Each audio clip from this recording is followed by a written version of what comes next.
Hi. In this video we will understand the areas function. Areas function provides us with the number of areas in a reference. An area can denote either a range of contiguous cells or a single cell. Here we will be using the areas function to get the number of cells in 3 different situations. In the first, we type equals areas brackets open and select a range of cells, brackets closed and enter. We get 1 as the number of areas in the range since the number of areas is 1. Second, we specify several references in a single argument. Please note that we use extra brackets or parentheses in order to have different references, and it acts as a field separator. If we don't use an extra set of parentheses, then Excel will not interpret the comma as a field separator.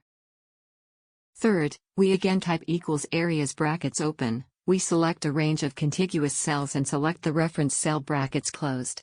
It gives us 1 dot for formula to show results, select them, press F2, and then press enter.